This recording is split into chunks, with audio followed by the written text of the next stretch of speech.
Les contes sont de vieilles, très vieilles histoires qui naissent toutes neuves chaque fois qu'on les raconte. Ce sont de grands voyageurs, racontés dans toutes les langues des pays qu'ils traversent.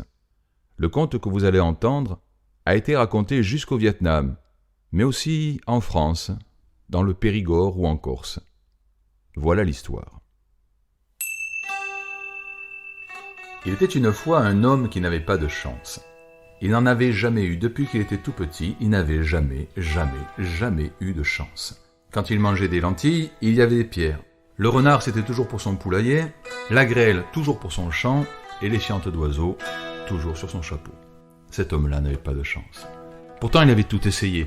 Il avait autour du cou une pierre de croix. Il avait sous son chapeau des gerbes, des moissons, mais rien n'y faisait. Toutes les amulettes, tous les gris-gris, tous les porte-bonheur, il n'avait pas de chance.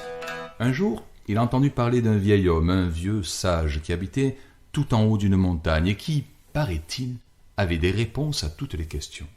Et l'homme s'est dit, c'est lui que je vais aller voir, et c'est lui qui me donnera ma chance. Il est parti de chez lui, il a marché, il a traversé des champs, des prés, des bois, il a marché. Il est entré dans une grande forêt, le chemin montait, et lui, il a marché. Tout à coup, il s'est arrêté. Au milieu du chemin, il y avait un loup. L'homme est tombé à genoux, il a pleuré, il a supplié, il a dit « J'ai jamais eu de chance, le loup, s'il te plaît, ne me mange pas, juste aujourd'hui, je vais chercher ma chance, s'il te plaît. » Le loup a dit « Attends, j'ai pas faim, je vais pas te manger. Je sais pas pourquoi, mais ça fait des semaines que je ne mange plus, je n'ai plus d'appétit, ça commence à m'inquiéter. » L'homme s'est relevé, il a dit « Le loup, si tu veux, je peux demander au vieux sage que je vais consulter, il paraît qu'il a toutes les réponses, je lui demanderai comment te redonner de l'appétit. » Le loup a dit « Bien, passe ton chemin. » Et l'homme est parti. Il a marché, le chemin toujours grimpé, et lui, il marchait. Le jour a décliné, le soir est tombé, dans une clairière il est entré, et là il s'est allongé pour se reposer. Mais il n'a pas pu dormir. Dans la nuit, il entendait des grincements, des craquements, des plaintes, des gémissements, et il s'est levé, il a cherché. C'était l'arbre sous lequel il était. Il a dit « L'arbre, pourquoi est-ce que tu grinces, tu craques, tu gémis tout le temps? Qu'est-ce qu'il y a ?» Et l'arbre lui a dit « Je suis malade, et je ne sais pas pourquoi. Regarde, tous mes frères ici vont bien. Moi seul, j'ai des branches toutes tordues, quelques feuilles, jamais de fruits, jamais de fleurs. Je suis malade et je ne sais pas pourquoi. » Et l'homme lui dit « Écoute, l'arbre, laisse-moi dormir. Et moi, je vais voir le vieux sage de la montagne et je lui demanderai comment te rendre la santé. » Et l'arbre lui a dit « D'accord. » L'homme a dormi, il a bien dormi. Au matin, il s'est levé. Il a marché, tellement marché qu'il est sorti de la forêt. Et là, contre un rocher, il y avait une maison. Et devant la maison, une jeune femme qui pleurait. Elle pleurait sans s'arrêter. « Excusez-moi, mais pourquoi est-ce que vous pleurez comme ça ?» Et elle, toujours en pleurant, elle lui a dit « Je ne sais pas. Ça fait des semaines que je pleure, je ne sais même pas pourquoi, mais je ne peux pas arrêter mes larmes. Écoutez, je vais en haut de la montagne, voir le sage qui connaît toutes les réponses. Je lui demanderai comment vous consoler. » Et elle a souri. Et puis elle a continué à pleurer. L'homme s'était reposé, il a repris son chemin, le chemin grimpé, et lui, il marchait jusqu'en haut de la montagne. Et là, il est arrivé devant une grotte. Il est entré. Dans la grotte, sur un rocher, assis, il y avait un vieil homme. On aurait dit que c'était un rocher lui aussi, tellement il était immobile. L'homme s'est arrêté devant le vieil homme. Il lui a dit « Vieil homme, on dit que vous êtes sage. Je suis venu de loin pour vous poser des questions. Est-ce que vous pouvez me donner des réponses ?» Le vieillard, il a souri.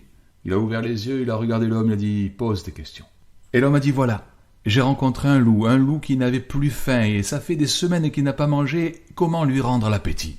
Et le vieillard a dit « Oh, c'est facile, il suffit que ce loup mange l'homme le plus bête du monde, le plus stupide qui existe, le plus idiot qu'il puisse trouver, et l'appétit lui reviendra. » J'ai rencontré aussi un arbre, dit l'homme, un arbre qui était malade, est-ce qu'il y a moyen de lui rendre la santé ? Oui, a dit le vieillard, il suffit de déterrer un coffre d'or qui empêche ses racines de pousser, et l'arbre ira bien, il fleurira. Et la jeune femme que j'ai croisée, qui pleure tout le temps, elle ne sait pas pourquoi, mais elle ne peut pas s'arrêter, est-ce qu'il y a un moyen de la consoler? Le vieillard a dit oui, elle est jeune, elle est jolie, il lui fait un mari. D'accord.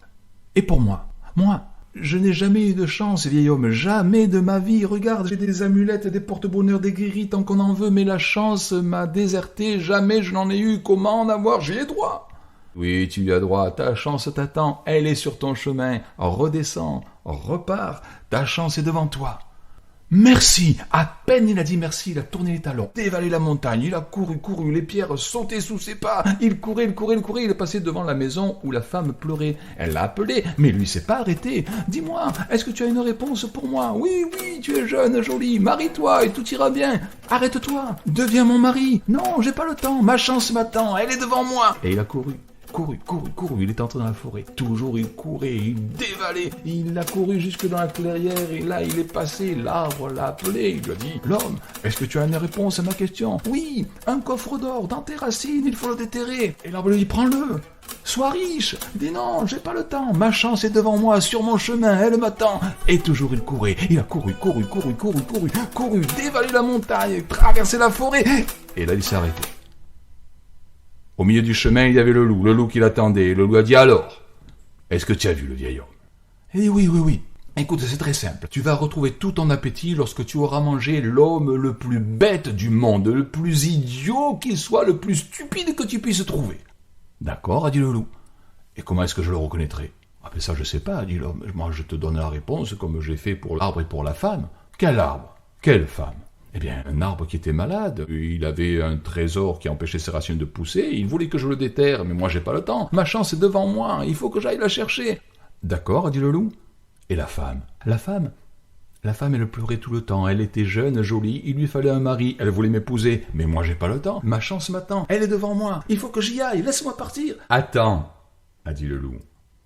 Comment est-ce que tu appelles un homme qui passe devant la fortune et l'amour et qui ne s'arrête pas? Oh ben c'est facile à dire, c'est un idiot, un bonnet, l'homme le plus bête de la terre, je pense. Et le loup a souri. Et le loup a bondi, il a sauté sur l'homme et il l'a dévoré. Et à partir de ce jour-là, le loup a retrouvé tout son appétit. Et cric, et crac, le compte est dans le sac.